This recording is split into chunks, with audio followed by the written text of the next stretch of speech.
با درود خدمت دوستان و همراهان عزیز. با یک آموزش جدید در خدمتتون هستم، آموزش بافت جامدادی. من در واقع هدفم اینه که یه موتیف خدمتتون آموزش بدم و در کنارش گفتم که یه جامدادی هم آموزش بدم.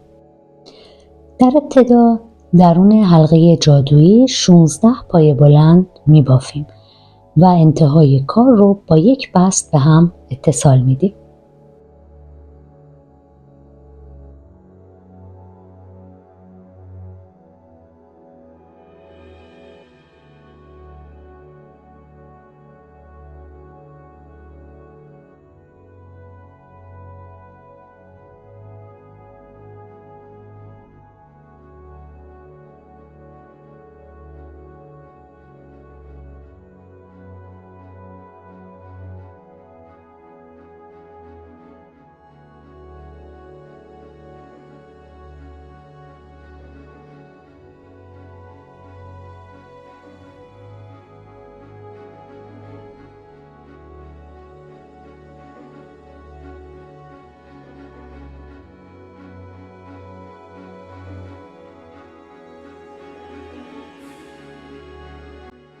رنگ کاموا رو عوض میکنیم، با یه رنگ دیگه میبافیم. 3 زنجیره میزنیم. این 3 زنجیره در واقع حکم یه پایه بلند رو برای ما داره، چون برای شروع کاره و میخوایم که ردیف بعد رو شروع کنیم. بعد از اون 2 پایه بلند دیگه توی همون گندمی که زنجیره ها رو زدیم میبافیم. جمعاً میشه 3 پایه بلند. یه زنجیره میزنیم، یه گندمی رها میکنیم، توی گندمی دوم مجدد 3 پایه بلند میبافیم و یک زنجیره. این کار رو 8 بار تکرار میکنیم.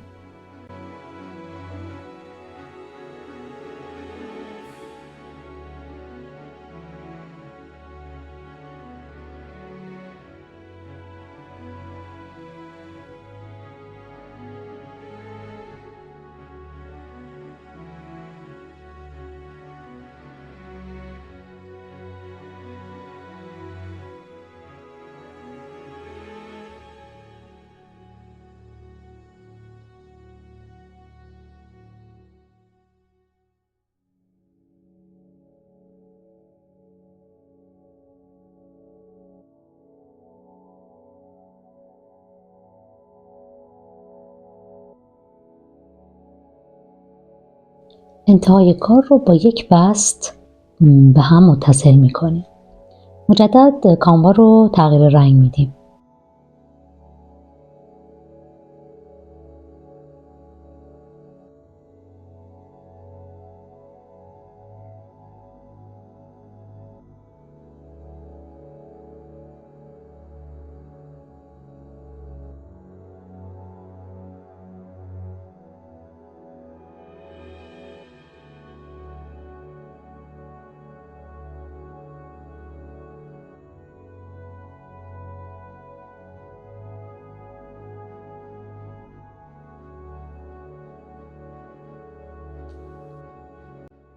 سه زنجیره در ابتدا میزنیم و توی همون گندمی یه پایه بلند میبافیم.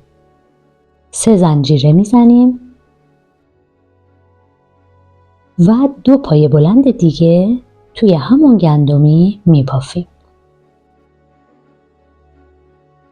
در واقع گندمیان نیستن، در واقع توریای بین کار هستن.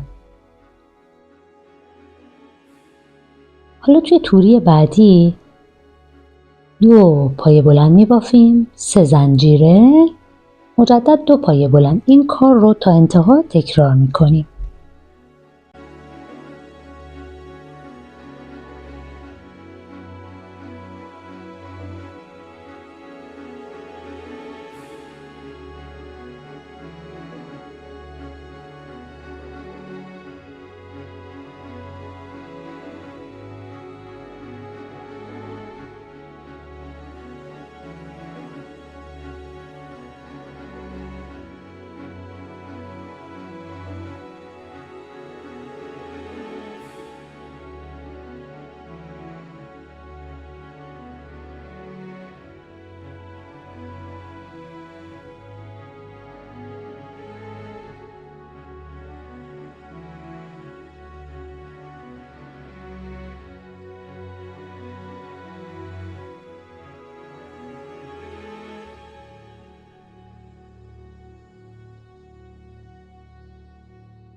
انتهای کار بست میزنیم و به هم متصلشون میکنیم. حالا همینجا که هستیم 3 تا زنجیره میزنیم. توی هر کدوم از این توریا 7 پایه بلند میبافیم و توی توری اول 3 تا زنجیره 6 پایه بلند، توی بقیه توریا 7 پایه بلند میبافیم تا انتهای کار.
رنگ کاموا رو عوض میکنیم. روی یه دونه زنجیره میزنیم. بعد روی هر کدوم از این گندمی‌ها یه دونه پایه کوتاه میبافیم. در واقع ما 7 تا پایه کوتاه میبافیم روی 7 پایه‌ای که در ابتدا بافتیم.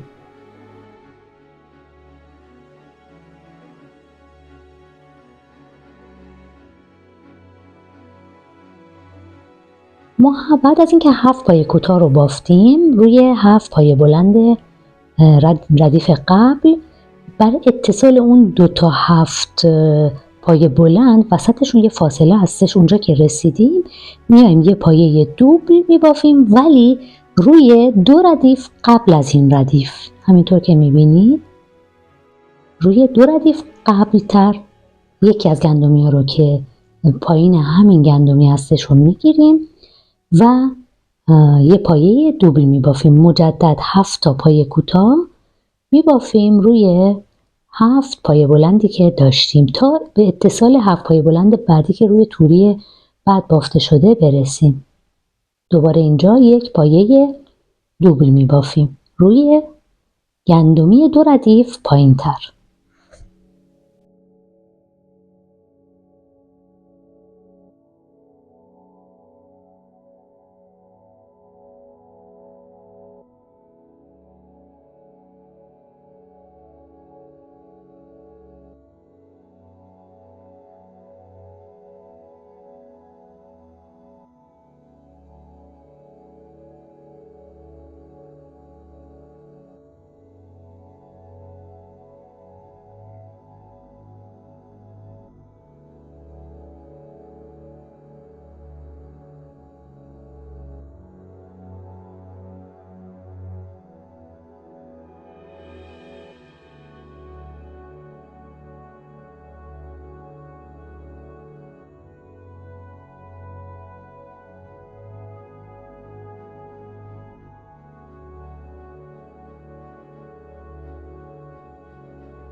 مجدد رنگ کاموامون رو تغییر میدیم.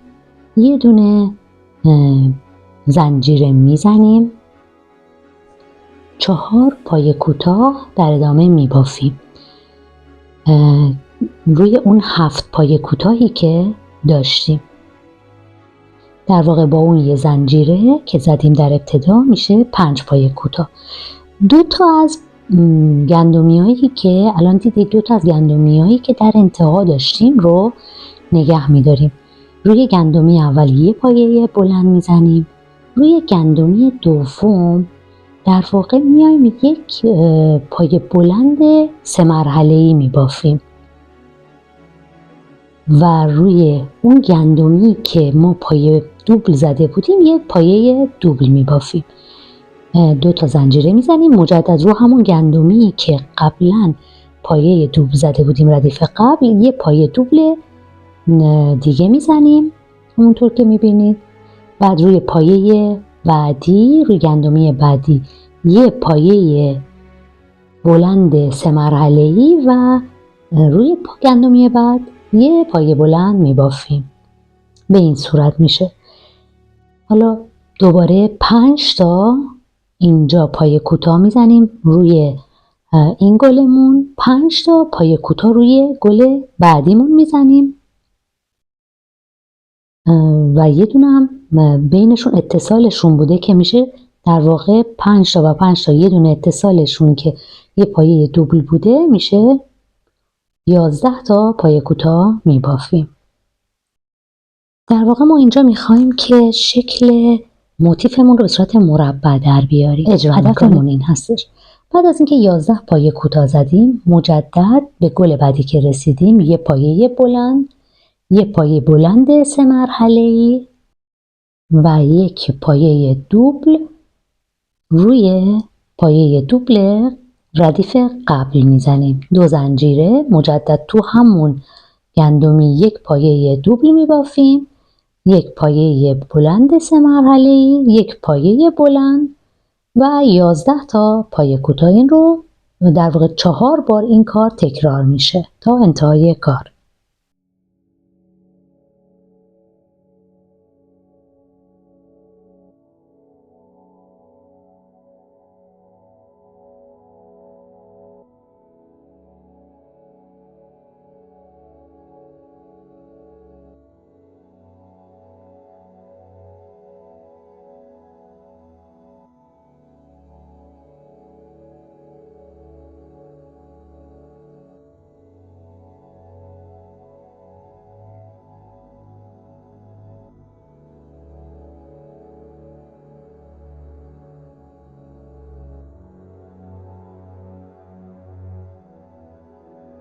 همونطور که میبینید کار به شکل مربع در اومد.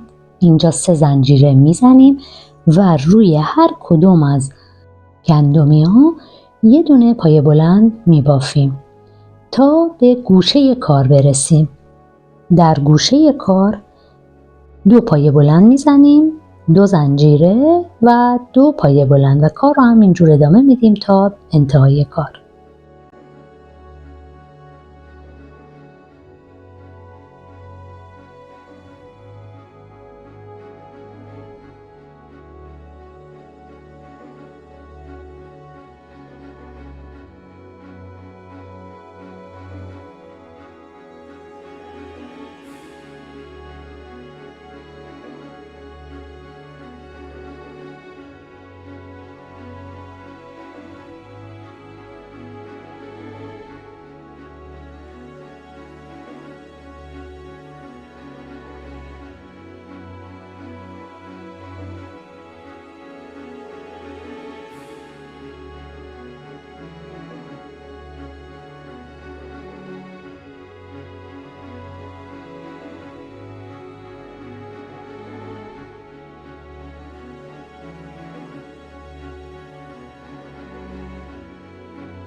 ما از این موتیف 4 تا بافتیم که 2 تا برای یه سمت کار و 2 تا برای سمت دیگه کار هستش. کار رو وصل میکنیم به هم دیگه. میتونیم با پایه کوتاه به هم دیگه اتصالشون بدیم یا حالا روش های مختلف با پایه بلند یا پایه کوتاه، حالا هر جور که خودمون سلیقمون باشه، یا حتی میتونیم با نخ و سوزن بدوزیم. من با قلاب اینها رو با پایه کوتاه در واقع به هم دیگه اتصالشون دادم.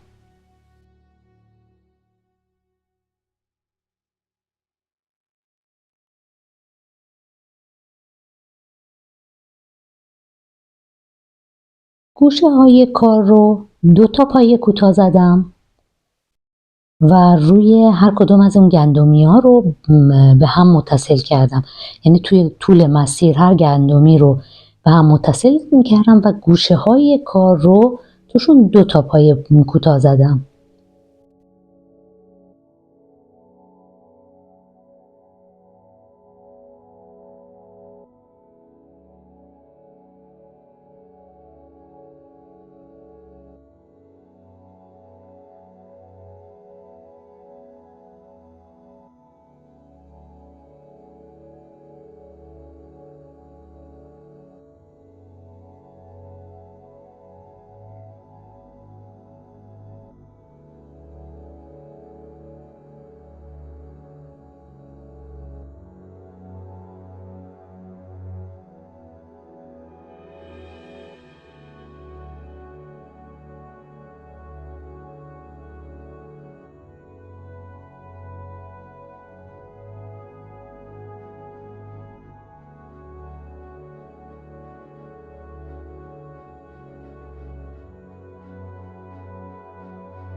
برای اتصال کار به هم 3 طرف رو باید به هم بدوزیم، یه طرف رو باز میذاریم برای اینکه بتونیم با زیپ به هم دیگه وصل کنیم.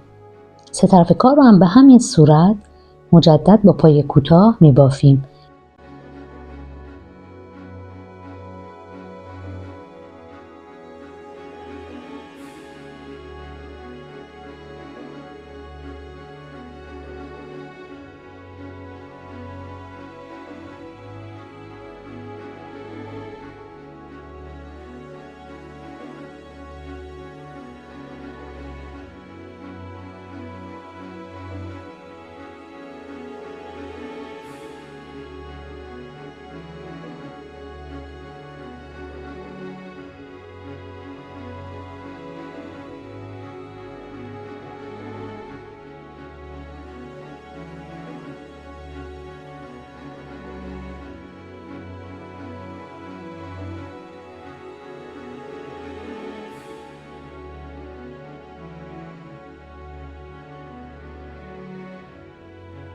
اینجا که گوشه کار هستش 2 تا پای کوتاه میبافیم، 2 تا زنجیره میزنیم، دوباره 2 تا پای کوتاه درون گوشه های کار میبافیم.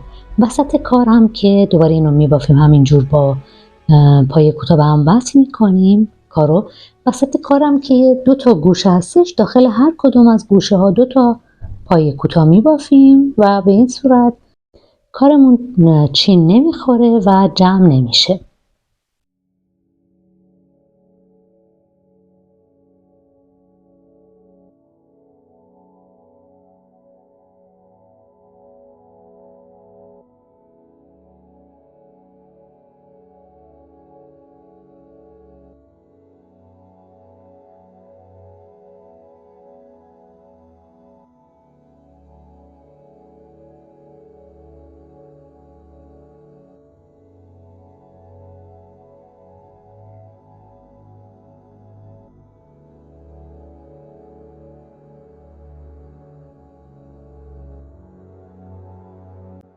بعد از اینکه 3 طرف رو دور بافی کردیم میمونه بالای کار و بالای کار که 2 طرفش رو به صورت جداگونه روی هر گندمی یه پای کوتاه میبافیم تا انتها، یعنی دور تا دور کار رو هم میایم و دور بافی میکنیم. همونطور که میبینید اینجا که گوشه یه کار بوده و وسط افتاده، ما 2 تا پای کوتاه میزنیم،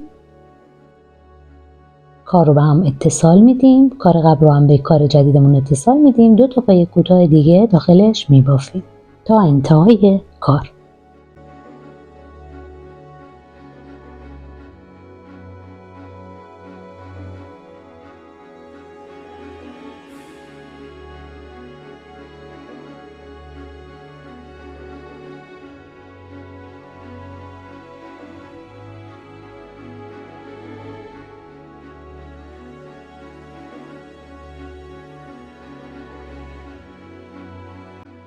کارمون آماده هستش و حالا میتونیم نخهای اضافی رو در بیاریم. یه مقداری با بخار بهش بخار میدیم که کار یه مقدار صافتر باشه و آستر رو میبریم به اندازه کارمون، علامت گذاری میکنیم و آستر دوزی میکنیم. میتونیم از یه زیپ 20 سانتی هم برای کار استفاده کنیم. حالا یه مقدارش اضافه ممکنه بیاد که مشکل نداره، تو گوشه کار میتونیم درش بیاریم. همونطور که میبینید من این آموزش هم خدمتتون گذاشتم و امیدوارم که از دیدن این آموزش استفاده لازم رو ببرید، بتونید که این موتیف رو برای کارهای دیگه هم ببافید. من باش لباسم بافتم که حالا اگر که بشه حالا عکس لباس رو هم حتما میذارم که ببینید. در واقع ژاکت بافتم با انواع موتیفا که یکی از موتیفایی که به کار بردم همین موتیفه بوده، چون این موتیفه واقعا یکی از موتیفای خیلی قشنگ هستش.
در نهایت کار رو من با چرخ خیاطی درست کردم و با دست اول میدوزم، میتونید این کار بکنید. بعد من گذاشتمشون زیر چرخ و چرخکاریش کردم که محکم باشه کار.